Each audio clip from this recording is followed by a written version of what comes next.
සුබ දවසක් සියලු දෙනාටම සුපුරුදු පරිදි අදත් අපි පාඩමක් පටන් ගමු. මේ දක්වා අපි නවුන්ස් ගැන පාඩම කතා කරගෙන ගියා. ඒක නැවත ගිහිල්ලා බලන්න.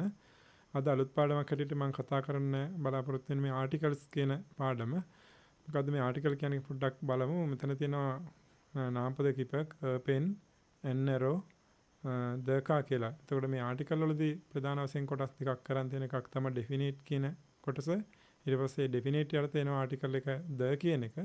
indefinite articles දෙකක් එනවා a and කියන එක. එතකොට මේ අපි බලමු මොකද්ද මේ ආටිකල් එකක් කියලා කියන්නේ. මෙතන තියෙනවා මේ pen an arrow the car කියලා. එතකොට ඔයාලා දන්නවා මේ pen arrow car කියන ඒවා නාමපද නේද? එතකොට මේ හැම වෙලාවෙම මේ ආටිකල් එකක් එන්නේ මේ නාමපදයකට මුලින්.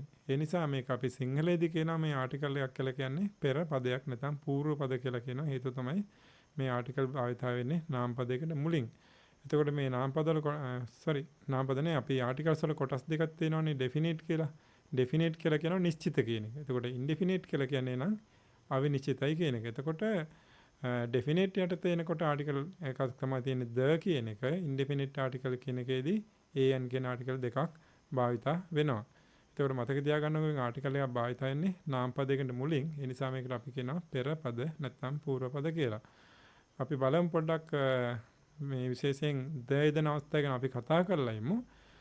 uses of the යෙදෙන අවස්ථා. එතකොට මෙතෙන්දී අපි එරන් තියෙන මෙතන the teacher, the table, the pen, the books, the boys කියලා. එතකොට මේ නාමපද ටිකත් පස්සේ මෙතන කියලා තියෙනවා when we know a noun well.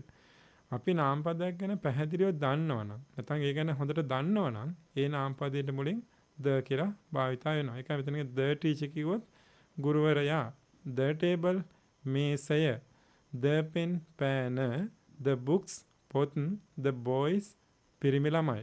එතකොට මේ නාමපදත් එක්ක ගත්තාට පස්සේ මෙතන අපි the ධම්මේ the දාලා තියෙන්නේ අපි නිශ්චිතව දන්න නිසා. ඔන්න ඒ හේතුව නිසා තමයි අපි the භාවිතා කරලා තියෙන්නේ. Yes, today we are discussing about articles. Articles, there are two parts as definite, indefinite. When we think about definite articles, there is only the. Indefinite, there are two articles as a and. You see that here we can see a pen, an arrow, the car. We use an article before a noun.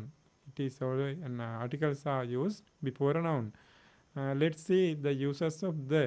First we can discuss, and yes, when we think about the uses of the, we use the at the beginning of a noun when we know a noun well. If we are clear about a noun, you can say the here you can say the teacher, the table, the pen, the books, the boys. That is why I mean that when the noun is definite, you can use the at the beginning of the noun. Wishing you all a good day. I end up today's lesson with the hope of having another lesson again. Thank you very much.